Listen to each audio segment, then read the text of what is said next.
అందరికీ నమస్కారం అండి. కొన్ని నియమాలను పాటిస్తే ఇంటిలోని దరిద్రం పోయి లక్ష్మీ కటాక్షమును పొందవచ్చునని పెద్దలు చెబుతున్నారు. మనకు పురాణాల ద్వారా, శాస్త్రాల ద్వారా ఎన్నో విషయాలు తెలియజేశారు. వాటిని తెలుసుకొని పాటిస్తే మన జీవితం చాలా సంతోషంగా, సుఖముగా, అష్టైశ్వర్యాలతో తులతూగవచ్చు. లక్ష్మీదేవి యొక్క అనుగ్రహం కలుగుతుంది. ముఖ్యంగా గృహిణులు ఏ నియమాలు పాటిస్తే ఆ గృహము అష్టైశ్వర్యాలతో తులతూగుతుంది తెలుసుకుందాం. అందరూ తెలుసుకోవలసిన మొదటి నియమం ఏమిటంటే, మన సనాతన ధర్మం ప్రకారం సూర్యోదయము మరియు సూర్యాస్తమయము తర్వాత మగవారైనా ఆడవారైనా నిద్రించకూడదు. అలా నిద్రిస్తే ఇంటిలో దారిద్ర్యం తాండవిస్తుంది. మామూలుగా ప్రతి ఒక్కరు కూడా 6 గంటలలోపు నిద్ర లేవాలి. బారెడు ప్రొద్దెక్కే వరకు 8-9 గంటల వరకు నిద్రపోరాదు. ఏ ఇంట్లో అయితే బారెడు ప్రొద్దెక్కే వరకు నిద్రపోతారో వారి ఇంట్లో లక్ష్మీదేవి ఉండలేదు అని పెద్దలు చెబుతున్నారు.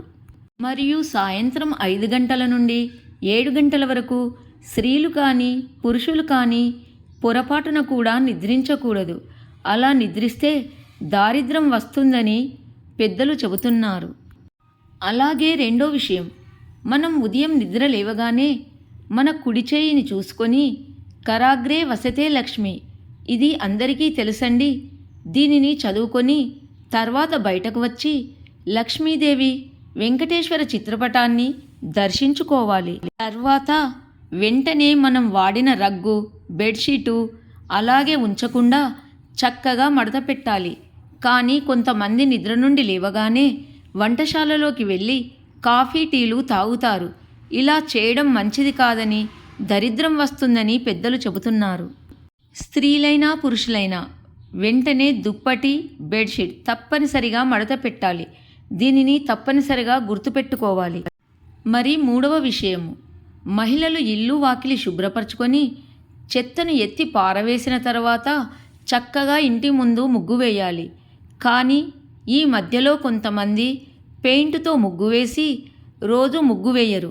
కానీ అలాంటి వారు కూడా తప్పనిసరిగా చిన్న ముగ్గునైనా సరే వేయాలి. లక్ష్మీదేవికి ముగ్గు అంటే చాలా ఇష్టం.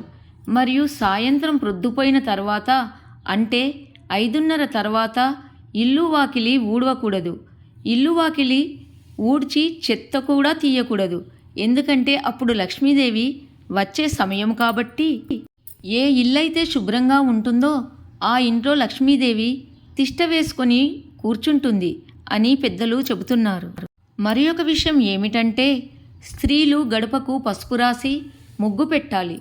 మన ఋషులు మనకు ఏది చెప్పినా అది సైంటిఫిక్గా ఉంటుంది. పసుపు యాంటీబయాటిక్గా ఉంటుంది. గడపకు పసుపు రాసి కుంకుమ బొట్లు పెట్టినచో మన ఇంట్లోకి వైరస్, బ్యాక్టీరియాలు రావు. తర్వాత మరొక ముఖ్య విషయం ఏమిటంటే, మన వంటింట్లో వాడే మసిగుడ్డను ప్రతినిత్యము మార్చుకోవాలి.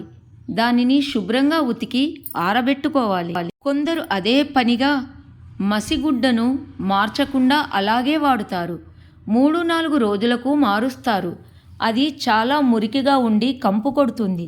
ఈ విధంగా మసిగుడ్డను అదే విధంగా వాడినచో లక్ష్మీదేవి మన ఇంట్లో నిలవదు అని పెద్దలు చెబుతున్నారు. మసిగుడ్డను ఇలా శుభ్రమైనది వాడకుంటే దారిద్ర్యం వస్తుంది. మరియు ప్రతిరోజు ఇంట్లో దీపాన్ని తప్పనిసరిగా వెలిగించాలి. ఒకవేళ నెలసరి వచ్చి దీపాన్ని వెలిగించలేకపోతే పిల్లల చేతనైనా సరే, భర్త చేతనైనా సరే దీపాన్ని వెలిగించుమనాలి. ప్రతిరోజు ఇంట్లో దీపాన్ని వెలిగిస్తే కూడా లక్ష్మీదేవి ఇంట్లో స్థిరంగా ఉంటుందని పండితులు చెబుతున్నారు. కొందరు దేవుళ్లపై, చిత్రపటాలపై ఎండిపోయిన పువ్వులను అలాగే ఉంచుతారు. మరియు కొందరు దేవుని గదిలో బూజును కూడా దులుపరు, అలాగే ఉంచుతారు. అలాంటి దేవుని గదిలో లక్ష్మీదేవి ఉండదు. మరి ఒక ముఖ్య విషయం ఏమిటంటే, సాయంత్రం వేళలో పొరపాటున కూడా అన్నం తినకూడదు. 5 గంటల నుండి 7 గంటలలోపు అన్నం తినకూడదని పెద్దలు చెబుతున్నారు. మరియు శారీరక సంబంధం పెట్టుకోవడం కానీ చేయరాదు. మరియు చాలామంది భార్యాభర్తలు సాయంత్రం వేళలో గొడవ పడుతూ ఉంటారు. అలాంటి ఇంట్లో కూడా లక్ష్మీదేవి ఉండదని పెద్దలు చెబుతున్నారు. పదే పదే భార్యాభర్తలు గొడవలు పడుతుంటే లక్ష్మీదేవి రాదు అని కొన్ని గ్రంథములలో ఉన్నది అని పండితులు చెబుతున్నారు. ముఖ్యంగా సాయంత్రం వేళలో దైవనామ స్మరణ కానీ, విష్ణు సహస్రనామం కానీ చదవడం కానీ, వినడం కానీ అలవాటు చేసుకోవాలి. ఇలా ఇంట్లో దైవనామస్మరణ చేయడం వలన ఇంట్లో ప్రశాంతత చేకూరుతుంది.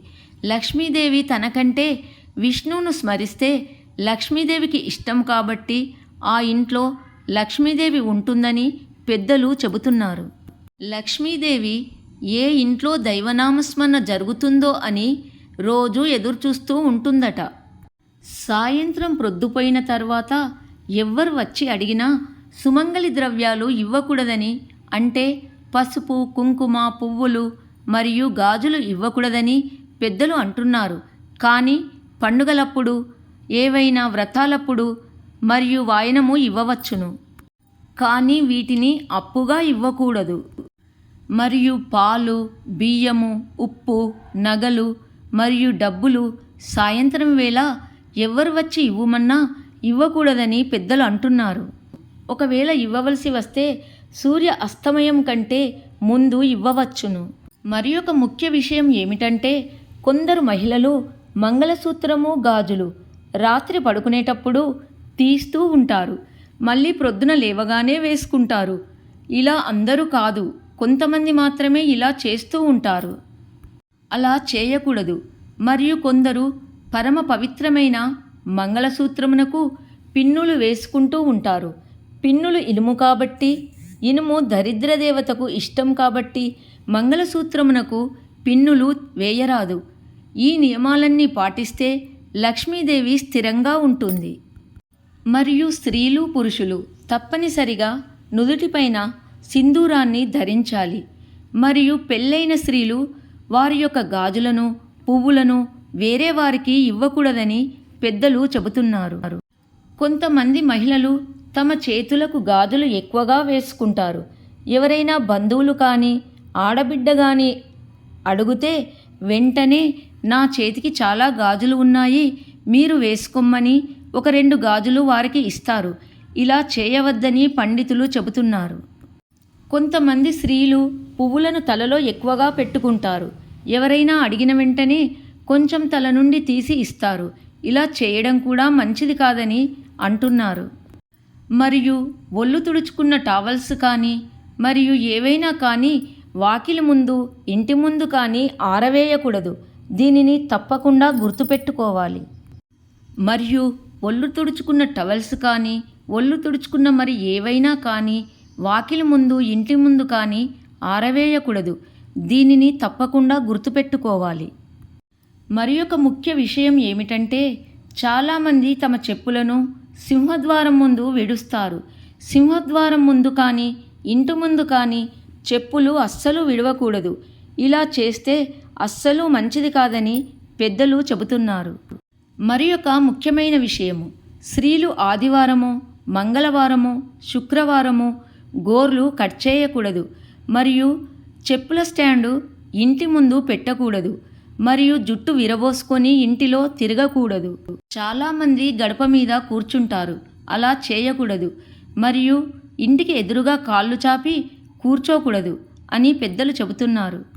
మరి ఒక ముఖ్య విషయం ఏమిటంటే, పడుకునే మంచం మీద చాలామంది కూర్చొని తింటూ ఉంటారు. మనం పడుకునే మంచం పైన ముఖ్యంగా మంగళద్రవ్యాలు కూడా పెట్టకూడదు. ముఖ్యంగా బంగారం కానీ, డబ్బు కానీ పెట్టకూడదు. వీటిని తప్పనిసరిగా పాటించాలి. మరి ఒక ముఖ్య విషయం ఏమిటంటే, దేవునికి ప్రసాదం చేసినప్పుడు నోటికి బట్ట కట్టుకొని చేయాలి. ఎందుకంటే మాట్లాడినప్పుడు మన నోటిలోని తుంపిళ్ళు అందులో పడే అవకాశం ఉంటుంది. కాబట్టి అలా చేయరాదు. అలా చేసినట్లయితే దోషం వస్తుంది అని పెద్దవారు చెబుతున్నారు. ఈ విషయాలన్నీ చాలామందికి తెలుసు. కానీ తెలియని వారుంటే ఈ వీడియో వారికి ఉపయోగపడుతుంది. వీటిని పాటిస్తే మాత్రం తప్పనిసరిగా మీ ఇంటిలో లక్ష్మీదేవి స్థిరముగా ఉండి ఇల్లు కలకలలాడుతుంది.